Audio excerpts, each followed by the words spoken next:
So it says here, up next, we're working on a Highland Park Viking Honor 12-year-old single malt whiskey. Retails about $60. 43% alcohol. We don't have a proof rating on this, but if it's 43%, that's what, 86 proof? Don't we double the percent and find the proof? Yep. So it's not proofed very high, which is fine to me as long as it doesn't taste bad. I'm definitely willing to check it out. And it's made in Scotland, and once again, it's a single malt Scotch whiskey. And this should be a little darker in color in comparison to the Compass Box Peat Monster. And as you pour it out, it is a little darker. Not dark, maybe more honey than wheat or pale straw is what it said on the Peat Monster. Yeah, this is definitely a little bit more golden. I would definitely say maybe, the golden amber kind of a flavor. Yeah. And back to the bottle and label stuff. Man, what a killer looking bottle that is. Yeah, this is beautiful. Got a lot of Scottish markings or Scottish inspired markings. No way to tell if it's traditional stuff or not. And this is the Highland Park Viking Honor 12-year single malt. Yeah, the aroma on this is a lot lighter. It's and sweeter right off the top. Very sweet. And thanks for pouring it in a separate glass. Cross contamination of the tasting might be a problem at some point. But these are what do you call this? A flute? A fluted glass? What do you call this? Yeah, a tulip. A tulip glass. These are small in comparison to the full size, but they're perfect. You found these from the same company that you got the regular size one? Yeah, so when I first got this set of glasses, I inadvertently ordered the wee version of them first. Which is what we're using now. What are these, like 3 ounce maybe? If that, yeah. Whatever the airplane bottle size is, maybe ounce and a half. I think if I would have poured the full sample into this glass, it would be nearly at the top. Yeah, I'd probably top it off. So like when wine tasters take their glass and they turn it on the edge and they look at they call it the legs on it. Mm-hmm. This looks like this actually what has I'm some guessing legs. Is legs. It looks like it's got plenty of legs, which I didn't really come here to look at its legs. I'm a fan of getaway sticks, but not. She's got legs. Knows how to use them. Little ZZ Top for you, but yeah, it tastes. From the smell, the taste is sweeter. It has roughly a comparable amount of peatiness to it, and I'm looking forward to tasting it. I'm going to do that now. What do you think? You tasted it. Let's do it. The notes talk about fresh cut grass, orange sherbet, and honey. I'm definitely picking up the honey, and I'm picking up a little hint of orange. I don't know if maybe is orange sherbet a little bit creamier instead of a harsh citric. Give it a second, because I'm pulling some of the creamy-ish. I don't know if it's orange, but there's like a hint of some kind of sherbet towards the back end. And the honey kind of pulls a Muhammad Ali. It comes in, it dips out, comes back in, hits you again, dips back out. But yeah, that creaminess comes back in towards the end and sticks with you for a little bit. This is pretty good. Yeah. I've had this one a couple other times and really enjoyed it. A lot of times, if I'm in the mood for a scotch, I might just do a splash of Sprite or something in there with it.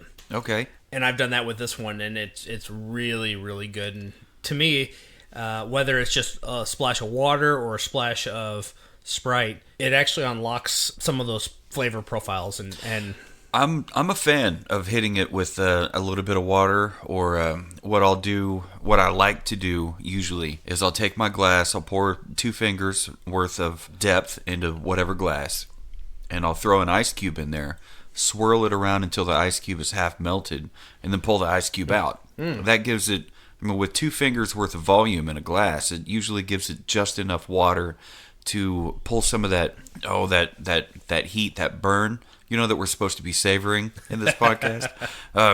Savoring the burn. But it pulls some of the burn out and lets the flavors step into spotlight and really kind of let its different facets shine. This the finish on this is a lot longer and has a lot more to its finish than I feel like the Compass Box had. The Compass Box Peat Monster, it came in, it hit you, and then it was gone. Yeah, it's just like getting in a fight with an Irishman. You're gonna get beat up, but you're gonna be friends afterwards. This, it slaps you around a little bit, but then it takes you out to dinner. Right. And we had talked about, when you had mentioned trying some scotch this week, I thought, well, that it might be kind of difficult to find a cocktail to create with a scotch. But you ran out and you found one. I did. You know, the first thing I did is I went to Google. Right. And I just typed in Scotch cocktail. To my surprise, the very first thing that popped up was an entire list of Stanley Tucci. A whole list. Drink videos. Yeah, there were several of them. And there were several Scotch Sour recipes, which I had never heard of. I mean, obviously, everyone knows a whiskey sour, and I've had and have made several whiskey sours, but I never heard of a Scotch sour. From an ingredient standpoint, is not all that different than a whiskey sour. What is traditionally in a whiskey sour? I think a whiskey sour pretty much is your whiskey, bourbon, lemon juice, simple syrup, and a orange twist, and an machino bada bing cherry. All right. The Scotch sour, pretty much slightly different measurements of the ingredients. Like, for example, when I do a whiskey sour, I usually do 2-ish ounces of your whiskey, half an ounce of lemon juice, half an ounce of simple syrup, or like I do with my old fashions, I might use maple syrup.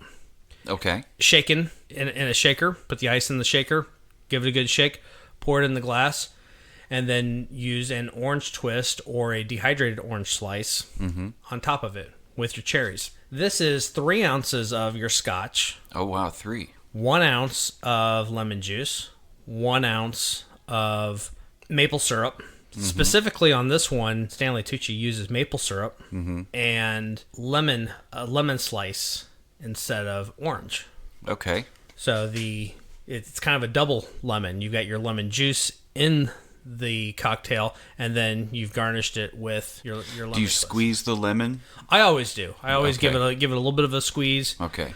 If you're trying to be fancy, you might put it on the edge of your glass. But Yeah, I didn't know that. That's why I was asking. I didn't in the glass. I didn't know if it'd be for garnish. Yeah, that's why I was asking. But if you to me, it's if a you little squeeze bit of it or twist it, you're going to unlock the oils in the rind, right? And drop that in there. But you've already got, what was it, a full ounce of lemon juice. So when we get to try that mixed up in a cocktail, I'm really looking forward to trying that out. Yeah, I think that's gonna be great. I'm especially excited if it's from Stanley Tucci. He's a world-renowned chef and just artist in the kitchen. You've seen him in this particular video. He, as he's kind of making this Scotch sour, he says, I love these Scotch sours. I've had many of them since I was in grade school. Well, I'll drink to that. I was drinking whiskey in grade school, and yeah, I'll have to tell that story later. I don't know if I'll tell that this episode or next episode. We'll see. What is your go-to Scotch when you're in a Scotch mood? Scotchy. Really, it's just Scotch. Really, it's just kind of whatever I have on hand. If I buy a Scotch and I have it, I'm gonna take my time with it. There's man, I'm drawing a blank on the year length of how long it's been aged, but Glenfiddich has some good ones. I think they'll be in either a green or a blue tube. Okay, so the green is the 12-year, and I really like that one. And well, I guess it's not so much blue as it is kind of teal. It's a blue-green, I guess. But it's not telling me. I think there's a 15 and an 18 also. I like the Glenfiddich 12-year. It's a good starting point for a Scotch for me. Retails anywhere from $40 to $50, maybe. I'm not sure. And then there's another one, the 15-year. I tried that one. That one's pretty good too. It's more expensive, and I don't think it's worth the extra money just to get an extra couple years of worth of aging in it. But the 12-year it's good. It's good. But right now, I'm still stuck on this this bottle of Johnny Walker Blue Label, and I'm complaining about the price of the Glenfiddich. This damn bottle of Blue Label was $200, and that happened. My son had just finished his training at BMT for the Air Force, basic military training in the Air Force, and had been stationed in Warner Robins Air Force Base. And he told me that he was going to celebrate getting a promotion that he had worked really hard to get down there. And he told me he was going to celebrate with a bottle of this Johnny Walker Blue Label. And I'm like, well, that sounds cool. I'll stop by a liquor store or wherever. And I found it at Hy-Vee. I'm like, you know what? This would be a perfect time to, because we're just so far apart now geographically. This would be a perfect time to get my own bottle of it, and we can FaceTime over, Facebook Messenger or whatever, do video call, and we can have a drink. We can have ourselves a scotch, father and son, and celebration, clink against the screen. And then I get in there and I see the price, $200. And I messaged my son. I said, "Son, did you pay $200 for a fucking bottle of scotch?" And he's like, my God damn it. Give me the bottle. I need that bottle. I need to go. I need to get out of here. I need to get through this line before I think about it. And so I'm out in the parking lot, and I take a picture of it and I send it to him. The things I do for love. But yeah, later on that night we talked, we celebrated, we tried it, and we were both just kind of astonished by how smooth it was compared to some other scotches that we've tried. Like, if I compare it to the Glenfiddich, either one of them, it's not night and day, but it's a very noticeable difference. And I know it was $200, and I've complained about that price point several times now, but I'd pay it again if I had to, because it's just really good. Yeah. Plus, I work full time, and damn it, if I want an expensive bottle of scotch or expensive bottle of whiskey, I'm gonna buy it. And we've talked about the $500 shot. Yeah. At some place, or like some kind of somebody's whiskey, somebody's something. $500 for a damn shot. I don't know. I might work overtime just to try it once.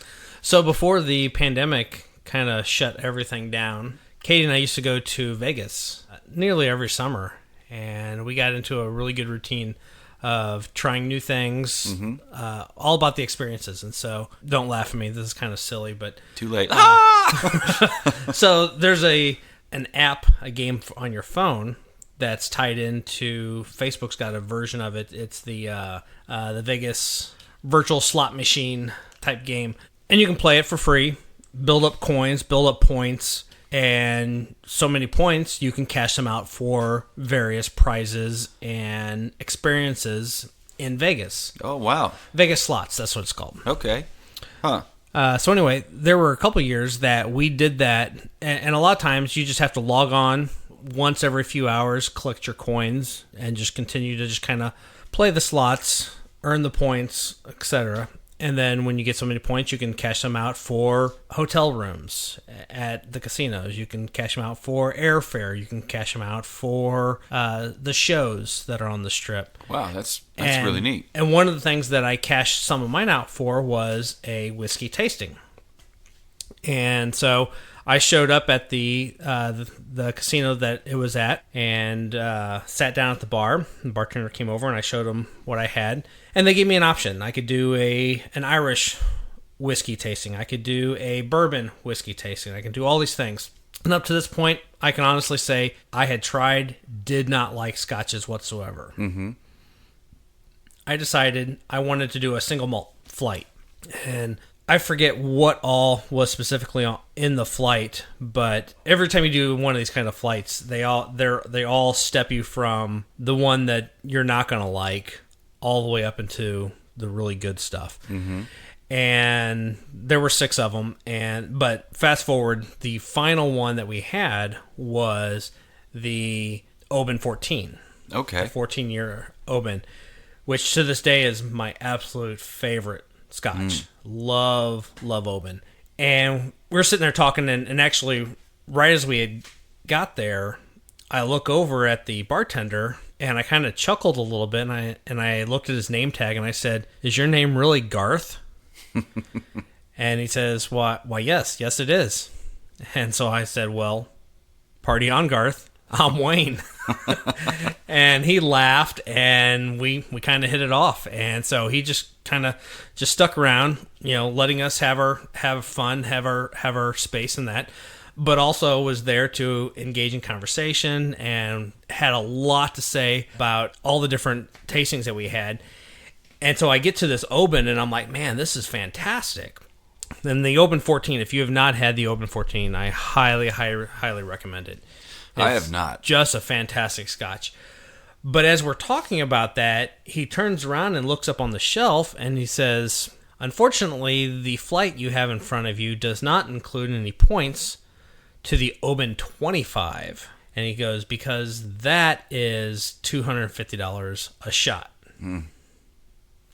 I did not try that one that day. Right, not that day. So I had the price point wrong. It's not $500 a shot. It's $250. Oh, I'm sure there's something out there that's $500 a shot. I'd much rather pay $250 for a shot than $500.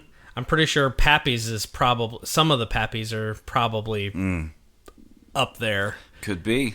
At $3,000 or $4,000, $9,000 for a bottle. I bet if somebody still had some of Popcorn Sutton's moonshine, that he had specifically popcorn had distilled in the woods somewhere, if they still had some of that, I'd probably pay $250 for a shot of that. I don't know if I would or not. I don't know.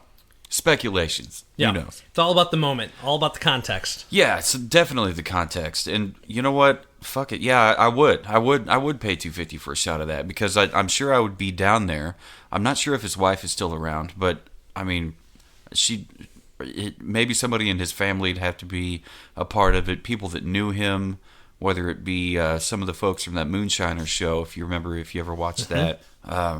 People that actually knew him, not just used his recipe, but actually knew him. I'm sure it'd have to be part of a whole experience thing. But I like it.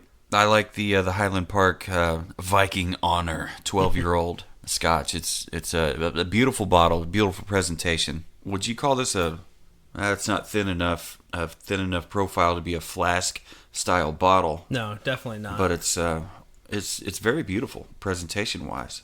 And I guess that leaves us to the Stanley Tucci Scotch Sour. So we went over to the mix table. You started off with the lemon juice, 1 full ounce. You added 1 full ounce of maple syrup, and then 3 ounces of Highland Park 12-year-old Viking Honor Scotch that we tried in the last episode. And we tried to... So I set out to look for what are some of the Scotch recipes, because I had never done a Scotch as a cocktail before. I've always had Scotch by itself or with a splash of Sprite, splash of water, but pretty much just as is. And this is definitely my first time trying it as a cocktail. And so as I looked on Google and typed in Scotch cocktails, first thing that came up with was a list of video recipes from Stanley Tucci. And this is what he called a Scotch Sour. And I had never had a whiskey sour to begin with, but a Scotch Sour is a great, cherry popper for me, I think, because whatever Stanley Tucci does, I trust. He's world renowned. I am just like Raytown renowned. Well, and despite the name, your standard typical whiskey sour is a very, very sweet cocktail. Even though because it typically has... Well, your bourbon and whiskey, regardless of what brand or what kind you have, tend to be a lot more on the sweeter side of things than your typical Scotch. Mm-hmm.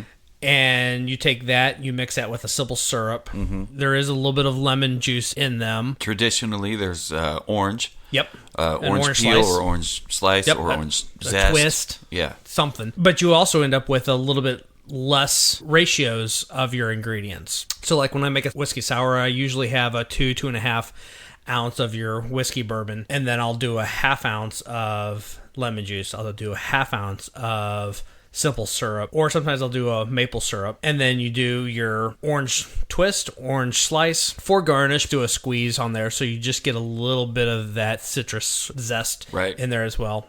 And then your cherry, whether it's a machina cherry or a barrel-aged cherry. So what you did with this one is you followed Stanley Tucci's recipe. You did 3 ounces of the Highland Park 12-year-old Viking Honor Scotch. And he recommended, too, that picking a Scotch that did not have too much or an over-smokiness, peatiness to it. And this one here's right in the Goldilocks zone. It's not too much, it's not too little, it's just right. Compared, the two that we tried last time, this was definitely a lot lighter than the Peat Monster. Right. And the Peat Monster wasn't even so bad. It wasn't so much of a monster, but it was noticeable, and it was very pleasant. Like it's definitely a sipping Scotch. If you're new to Scotch, I would highly recommend trying the Compass Box Peat Monster. It's called the Peat Monster from Compass Box. It's very tasty. And so you started off with, to make the Scotch Sour by Stanley Tucci, you started off with 3 ounces of Scotch, 1 ounce lemon juice, 1 ounce maple syrup. And so you shook it up in your shaker that you got for shaken, not stirred. Shaken, not stirred. You got from your wife for Christmas, right? Mm-hmm. Your wife got it for you, and it's got the little strainer lid on the top. It looks like a really high quality product. We'll have to talk about gear and stuff of that nature later. But you shook it and you poured it. You didn't pour it over ice, but it was shaken in ice, right? And then you garnished. You took the lemon slice and you pinched and twisted it so juice went in there. The oils from the rind are activated and dropped in there, and that mixes well with the lemon juice. And you threw in the barrel-aged cherry, the Bada Bing cherry. So good. And we took a sip of it right before recording, and we started oohing and awing over it. How I can't believe how amazing this really does taste. I'm going to do another one.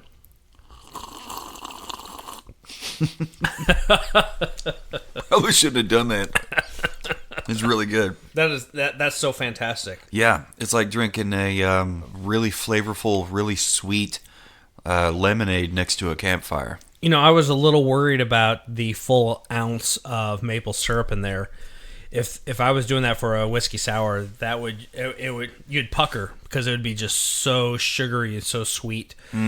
But the smokiness of the Scotch and all the floral notes that are coming out with that, mixed with the full ounce of lemon juice, it balances. It's not overly sweet. It's not overly tart.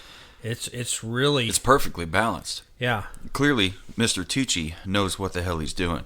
And you had mentioned that you were worried about the maple syrup being too sweet. What you used is 100% natural maple syrup. Now, if you use maple syrup that's like air quote maple syrup, it's maple flavored syrup and it's made out of corn syrup. There's actually zero actual maple syrup in the thing at all. I think had you used that, it would have really messed up this recipe. Yeah, very much so. For the worse. It's back to using quality ingredients. Quality ingredients. I remember some of the first times I had 100% maple syrup. It was a Cracker Barrel of all places. They give you those tiny little bottles, and there's just not enough in there. I mean, there's just enough in there to piss you off. And so, I'm always like, can I have another bottle of this? And so, you pour it on there. It soaks up in the pancakes because I'm a pancake junkie myself. And it's night and day difference, I think. The consistency's thinner. The flavor is just more real. But in this cocktail, in this recipe, I can only imagine what it would taste with lesser ingredients, because this is a stellar cocktail, and not even over ice. It's just right there in the Wilkes family square. I'm a big fan of square drinking glasses versus round or whatever, but I've always liked the square ones better. Heavy bottom. Stanley Tucci poured it in a... Goodness, that's good. Man. Martini glasses have the angled sides to them. Mm-hmm. What are the ones that are a little bit more like tuliped type shape. Is it? Do they have a special name to them, or are those also martini glasses? Maybe a margarita glass, or is it more shallow? More shallow. So it's very similar to a martini glass, but instead of just the chiseled, angled edges to them, they're kind of rounded. And I'm not sure what that would be called. Anyway, more homework. He poured them into that glass. I don't have a set of those glasses, so I was like, tried and true, square, heavy bottom, whiskey glasses. What kind of ice did he use? Was it crushed? Well, that's the funny thing. He's funny. He's always everything he does is, he has a very elegant class to him, but he's also very, very casual with everything. And so he starts off making them, and he reaches in the buckets with his hands. He just grabbed a handful of cubes, just like you'd make them at home. Threw them in the shaker, and he actually pointed out, and used your bare hands. Essential oils in the skin. But, and then put all the ingredients in there, put the top on there, gave it a shake, hard pour into the glass, shake out as much as possible, and then garnish it with a twist. Masterfully done. It's absolutely delightful. Divine. Yeah, this is really, really good. I'm enjoying this. Yeah, I can imagine if it were just made with a regular whiskey, with a Y or an EY, it'd still be very good. But the added smokiness of the Scotch, I can kind of see what he meant by not using an overly smoky Scotch. There is enough of a smoky flavor that's coming through that it's just a nice subtle undertone. I think if there was any more smoke there, it would be too much, and it would kill a lot of the other flavors. I'm trying to think of what's an overly smoky flavored Scotch. Like, I think the I've got one that's called Smokehead. Smokehead. It's a single malt Scotch that it tastes like you're sitting in the middle of the campfire. Yikes. It's that campfire experience where the next morning your hair, your hoodie, your underwear, everything smells like. It's like hanging out at our guitar player Carl's birthday party, where we accidentally dropped s'mores and marshmallows into the little fire pit. And the Reese's peanut butter cups. The Reese's peanut butter cup. That was a game changer. That was mind blown. Yeah, I'd never made a s'mores with peanut butter cups in it, and I don't. Given the option, I'll never go back. Smash that bastard in between a couple of pieces of graham crackers, and man, you'll swear it's your birthday. I'm coming down to the last sip of my Scotch Sour. I couldn't be more happy with this. It's incredible. Yeah, that's really, really good. Your wife, she made us some delicious banana bread, and as soon as we sign off here, I'm going to fat this down. I'm just going to sit here and bask in that. Bask in the light of enlightenment. And I made the mistake of just jumping right in and trying this delicious banana bread that your wife made. It's tasty. Oh, man, it is tasty. It's kind of crispy around the edges, and it's oh so good. It's made out of those delightful Beyond Brown bananas that we were talking about.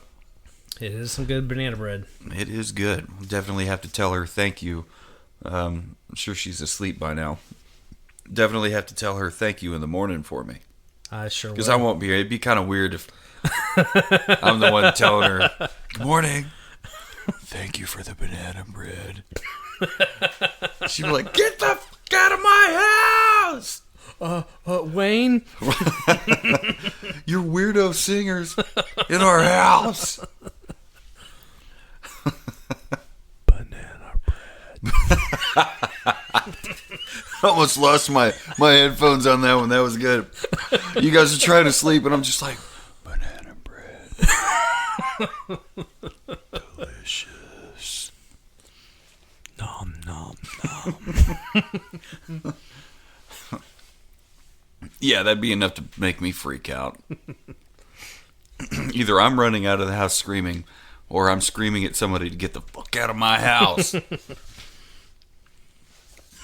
I'm still stuck on on the thought of like just it's the middle of it's the middle of the night. The moon is softly shining through the window. Psst, Katie. Hey, Katie. Banana bread. Shh, don't freak out. Shh, just hear me out. Banana bread. She immediately loses her fucking shit. Poor Wayne is startled awake into half a heart attack's worth of panic. He's like, what's going on? And I'm like, banana bread. Get out of my house. You're out of the fucking band. You're off the podcast. What's wrong with you? Banana bread. Well, if you've stuck with us this long, thank you so much for sticking along. And please continue to listen. Tune in next week as we enjoy some Irish whiskeys in honor of St. Paddy's Day coming up. We're going to try the Redbreast 12-year Irish whiskey, Green Spot Irish whiskey, and a Jameson orange that hopefully we can mix into a cocktail that tastes like, what was that thing called? A dreamsicle. A dreamsicle. Yeah, if you're a Gen Xer, you probably remember hitting up the ice cream man or lady and getting... And what was it? You described it as the toilet paper tube. Yeah, it was like orange sherbet in a toilet paper roll with a tiny little plastic straw that didn't really do much but piss you off and get in the way. Yeah. So like hopefully we can come up with a cocktail that reminds us of the orange sherbet. Push Definitely. pop. The push pop. Well, that's all we have for this week's episode of Savor the Burn. Thank you, Wayne, for the delicious Scotch Sour cocktail. It was definitely an experience that I'm likely not going to forget. And we look forward to talking to you guys next week on Savor the Burn podcast. And until then, keep on burning. See you, everyone.